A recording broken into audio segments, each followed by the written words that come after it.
سلام دوستانو، راځئ نن د سلیپ ډیسک د علتونو په اړه خبرې وکړو.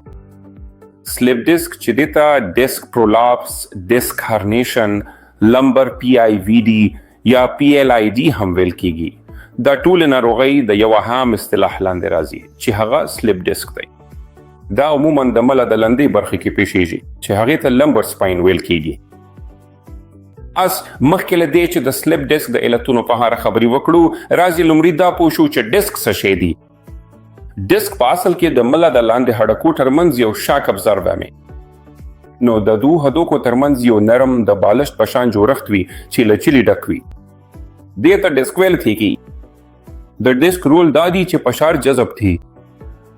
په اصل کې کله چې تاسو ټوپ وې یا ډیر وخت ناست یاست، نو دا ډیسک دی چې دا بار پر ځان اخلي. دا داسې وګڼه لکه ستاسو د موټر کار دا د ټایر په شان دی. دې ته یوه بهرني پوښ نشته چې هغې ته انیولس فایبروسس ویل کیږي. یو داخلي برخه چې له جیلي ډکه ده، دې ته نیوکلیس پلپوسس ویل کیږي. از د سلیپ ډیسک د لامل څه دي؟ په اصل کې د سلیپ ډیسک شپږ اصلي علتونه وي. اول د عمر له امله زړېدنه ده. په اصل کې د عمر د زیاتېدو له امله د ډیسک د بهرني پوښ نه چې انولس فایبروسس نومیږي کمزوريږي، او د وخت په تیریدو سره چې دا کمزوري شي، نو امکان لري چې د ناڅاپي حرکت یا کومې بلې کړنې له امله دا بالاخره شلیږي. حتی کې د یو مودې په اوږدو کې ناڅاپي فعالیت ونه لري، په دې انولس فایبروسس طبقه کې کوچني درزونه رامنځته کیږي او دا یې کمزوري کوي. نو د عمر پورې اړوند انحطاط د سلیپ ډیسک یو له عامو عاملونو څخه دی.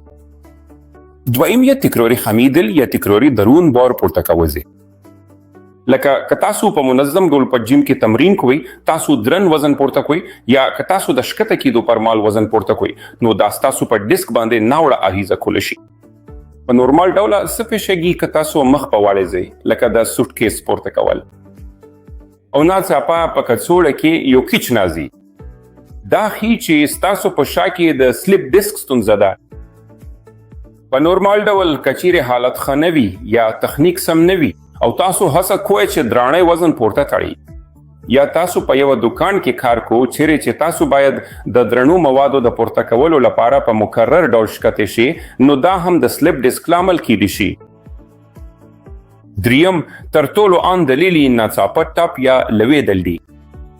که تاسو د کرکټ لوبغاړی یا د رګبي لوبغاړی یاست، او کچېرې ستاسو د ملا تیر ناڅاپه ټپ ولري، نو بیا د دې امکان هم شته چې ستاسو د ملا تیر ډیسک ټپې شي. یا که تاسو له لوړولي څخه شپتېږي، د مثال په توګه که تاسو د ودانۍ له لومړۍ یا دویم پوړ څخه وغورځېدئ او تاسو په ځمکه کې ناست یې، بیا هم د دې امکان شته چې ډیسک مات شي. څلورم د ناستې ژوند یا ناسم حالات دي. فرض کړئ چې تاسو تمرین نه کوئ، چې تاسو داسې دنده لرئ چې تاسو ته اړتیا لري چې په دفتر کې د اوس د مودې لپاره ناست شئ. په دې حالات کې هم تاسو د خپل ملا په برخه کې د سلیپ ډیسک ستونزې د رامنځته کېدو احتمال ډیر لري. که تاسو د کارولو پر مهال حالت ښه نه وي، فرض کړئ که تاسو په صوفه یا بستر کې ناست یاست او په خپل لیپټاپ کې د اوږده موده لپاره کار کوئ، دا ښه نه ده. که ستاسو حالت ښه نه وي، نو دا کولی شي په نخاع کې د ډیسک پورې اړوند ستونزې هم رامنځته کړي.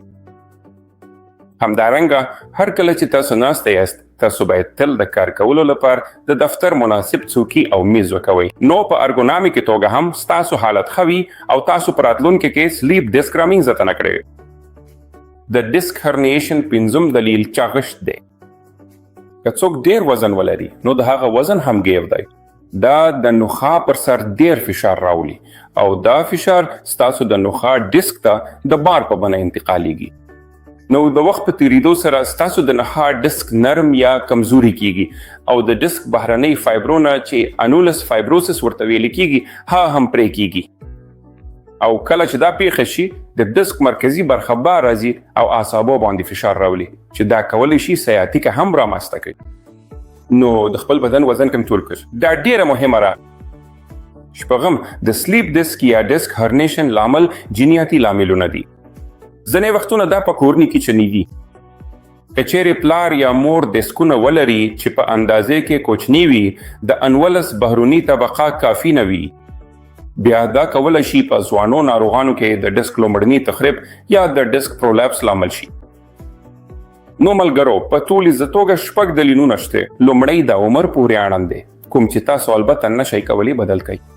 ورپسې تکراری فشار یا خمیدل یا د وزن پورته کولی. البته دا د بدلل وړ نو تاسو باید ډیر محتاط اوسئ کله چې تاسو وزن پورته کو یا چې تاسو تکراری خمونکی حرکتونه کو.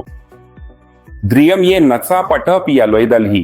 نو تاسو باید د ګیبې کولو پر مهال ډیر محتاط اوسئ.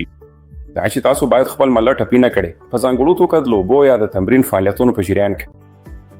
څلورم د ناستې ژوند یا ناسم حالت دی. نو هر کله چې تاسو په خپل لیپټاپ کار کوئ یا په خپل دفتر کې یاست ستاسو حالت باید تلخوي او تاسو باید د دفتر مناسب میز او څوکۍ وکړئ. پنځم یې ډیر وزن او چاغښت دي. نو تاسو باید هڅه وکړئ چې خپل وزن کم کړئ او په صحتي کچایي وساتئ. تاسو باید غوړ شوي خواړه ونه خورئ یا د یو څه خوړلو هڅه ونه کړئ یا هڅه وکړئ چې هر یو ورځ غیر ضروري خواړه وخورئ تر څو ستاسو وزن کنټرول شي. او شپږم یې جنیاتي پرونګراګا. نو البته جینیاتي تعصب نشي بدلیدلی نو دا د نه بدلیدونکي خطر فکټر دی.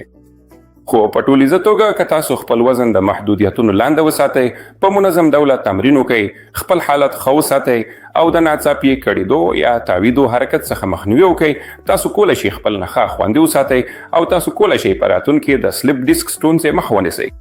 له تاسو مننه